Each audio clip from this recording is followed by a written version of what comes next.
Goblin launch detected.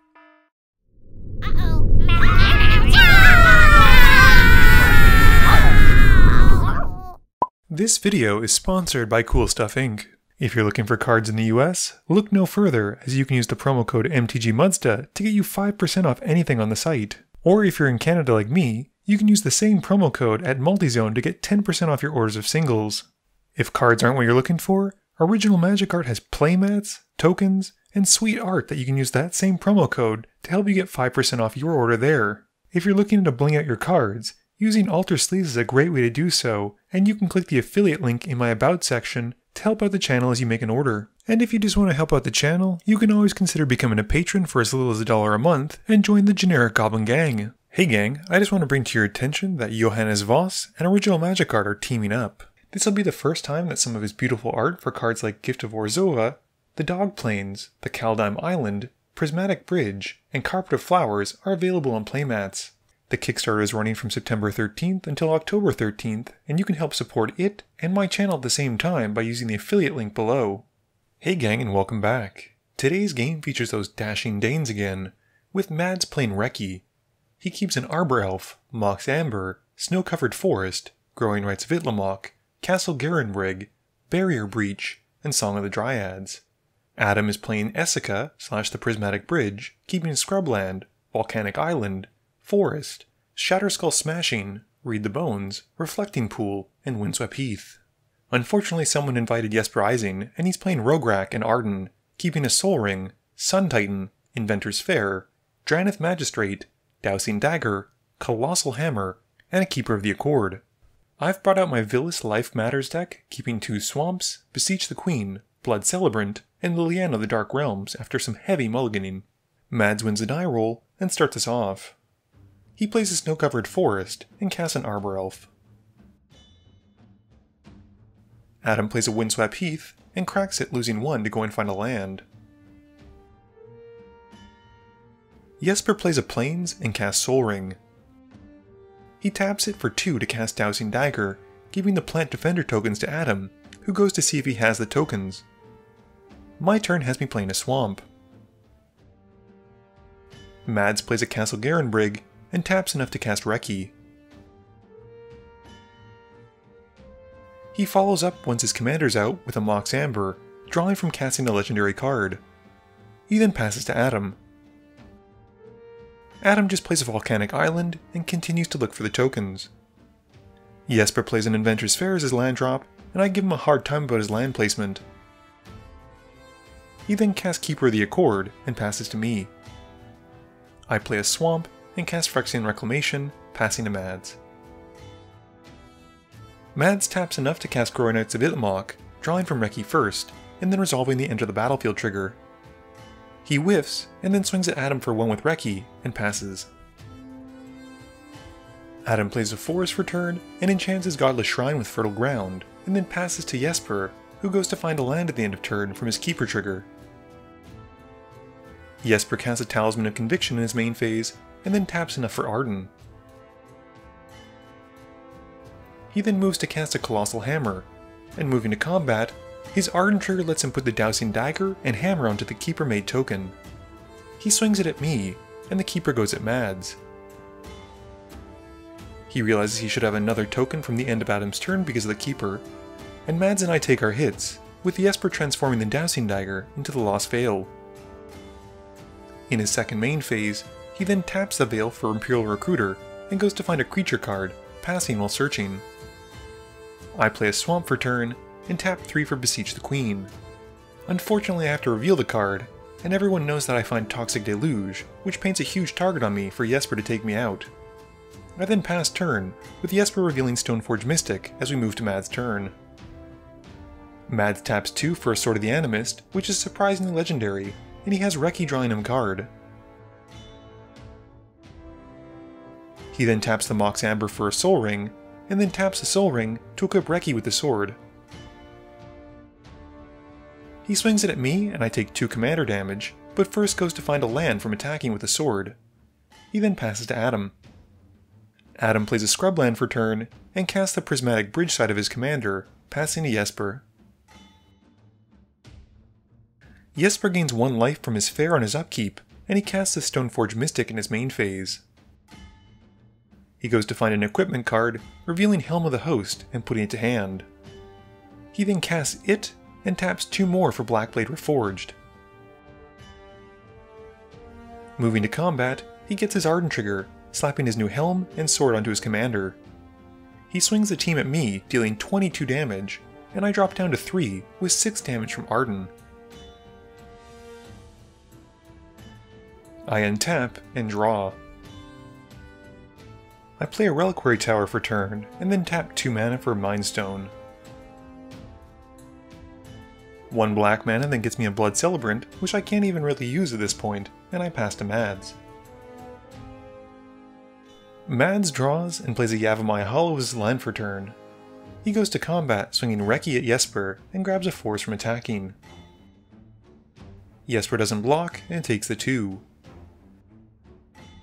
In his second main phase, Mads then plays out Sylvan Library, passing. Adam gets a Prismatic Bridge trigger, and reveals until he hits a Diluvian Primordial, which comes into play. He casts Beseech the Queen from my graveyard, but doesn't cast the Berry Breach from Mads, so it just stays in exile. Adam then goes to find the last one standing, and he plays a Reflecting Pool. He then casts Read the Bones, scrying 2, losing 2, and drawing 2. We then see him casting the last one standing, and we number up our creatures. Adam then rolls a d20 to see who survives, with one of the planet tokens surviving while everything else is destroyed.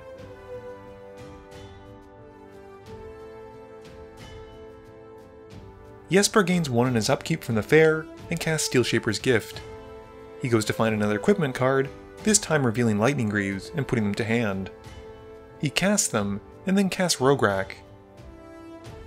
He has enough thanks to the Lost Veil to recast Ardenn, and declares he'll leave his main phase to go to combat. Before letting this happen, Mad uses Beast Within, and blows up Ardenn. This gives Jesper a 3/3 Beast token, and there's another round of priority, with Jesper moving the Greaves onto the token, and then moving to combat.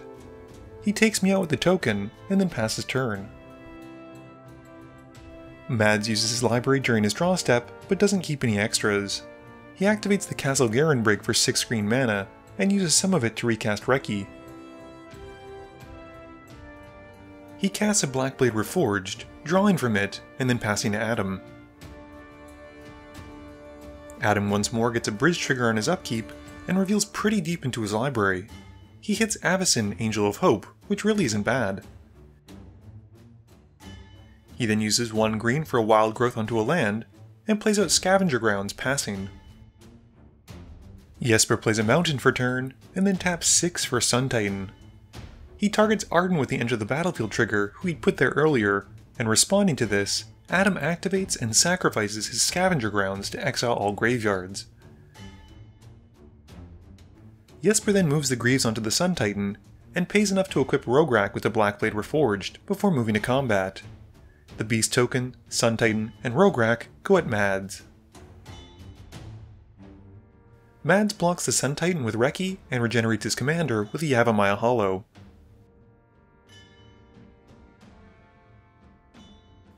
He then takes 8, 5 of which is commander damage,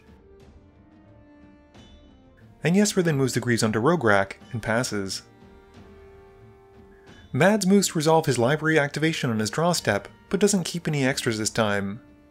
He then moves to his main phase, casting All Is Dust, because he's concerned with the bridge triggers and will hopefully set Jesper back a turn or 2. Most of the stuff is then wiped away except for the artifacts and lands, and he passes to Adam. Adam untaps and draws. He plays and cracks a Verdant Catacombs, going to find a Bayou. He then taps enough for Stolen Strategy, and ships it to Jesper. Jesper draws, and taps 2 mana for a Drannith Magistrate, which locks Adam and Mads out of their commanders for the time being, not to mention shuts down Adam's Stolen Strategy. He then taps enough for Ardenn, and goes to combat, getting the trigger from Ardenn, which lets him gear up Ardenn with all of his equipment. Jesper then swings his commander at Adam, who takes the hit, which I say like he has a choice, and the Magistrate goes at Mads. This has Adam taking 17 commander damage, and Jesper then moves to his second main phase, putting the Greaves onto the Magistrate, and passing. Mads draws, and activates the castle again for 6 green mana that can only be used on creatures, and taps the rest of it to help cast Vorinclex. He then passes to Adam. Adam gets his Stolen Strategy trigger, and then exiles Path from Jesper and Nylea from Mads. He can't use them though because of the Magistrate, and he just plays an island and passes. Jesper casts a Jeweled Lotus in his main phase, and cracks it for 3 white mana, using some of it to recast Rograkh. He then taps 2 for Conqueror's Flail, and goes to combat, slapping everything onto Rograkh with the Ardenn trigger. He goes at Mads with Rograkh, while Ardenn goes at Adam. Mads is taken out with commander damage, while Adam takes the Ardenn hit. Jesper then sacrifices Inventor's Fair to go and find an artifact, revealing Skullclamp, casting it, and then equipping it onto the Ardenn token he made at the start of combat from the Helm of the Host. Adam gets a Stolen Strategy trigger, and Jesper exiles Paradise Mantle. Adam then draws and plays a Plains. He casts Shatterskull Smashing, putting 6 into the X, which lets him deal twice the X, but realizes that Rograkh is too big to take out, and Adam scoops it up to Jesper so he can move on to Game 2.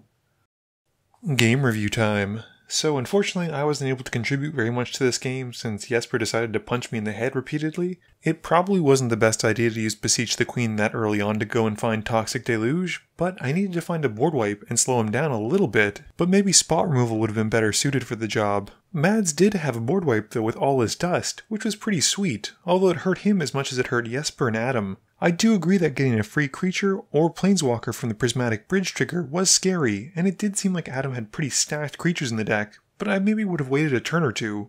Adam's deck unfortunately didn't get to showcase too much of what it does, and other than seeing an Avacyn and a Diluvian Primordial, it seemed like it was more creature-based than planeswalker-based.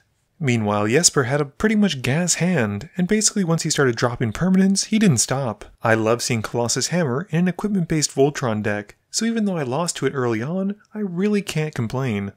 This video wouldn't be possible without the help from my sponsors, Cool Stuff Inc., Multizone, Original Magic Art, and Alter Sleeves. But it definitely wouldn't be possible without the help from you, the viewers, and my patrons. So I just want to say thank you for watching, and to remember, friends are just opponents you haven't eliminated yet.